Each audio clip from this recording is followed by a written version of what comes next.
જયંતિબેન વાસુજી, હું ધોરણ 8 માં અભ્યાસ કરું છું. આજનો મારો વિષય છે મહાત્મા ગાંધી. તેમના વિશે હું જે પણ કહું તે તમે શાંતિથી સાંભળજો. મહાત્મા ગાંધીનો જન્મ 2 ઓક્ટોબર 1869 ના રોજ પોરબંદરમાં થયો હતો. તેમનું પૂરું નામ મોહનદાસ કરમચંદ ગાંધી હતું. તેમની માતાનું નામ પુત્રીબાઈ હતું. તેમને બાળપણમાં હરિચંદ, નાટક અને શ્રવણની વાર્તાઓ વાંચી.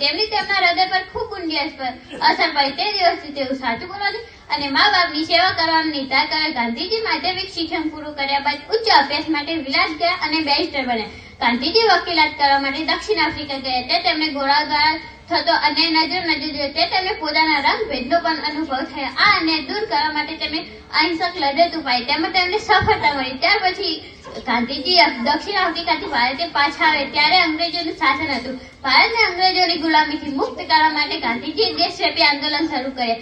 સત્યાગ્રહ અને અહિંસા તેમના શસ્ત્રો હતા. દેશની જનતા અને અનેક દેશ નેતાઓએ તેમને તન, મન અને ધનથી સાથ આપ્યો હતો.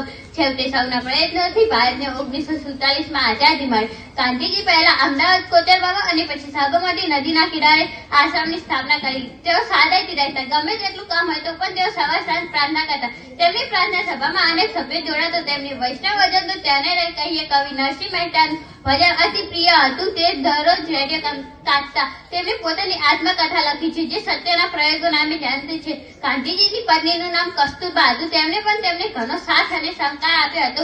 30 જાન્યુઆરી 1948 ના રોજ ગાંધીજી દિલ્હી પ્રાર્થના સભામાં જઈ રહ્યા હતા. ત્યારે એક નાથુરામ ગોડસે નામના એક યુવાને તેમને ગોળીઓથી વીંધી નાખ્યા. આથી વિશ્વભરના લોકોને આઘાત લાગી.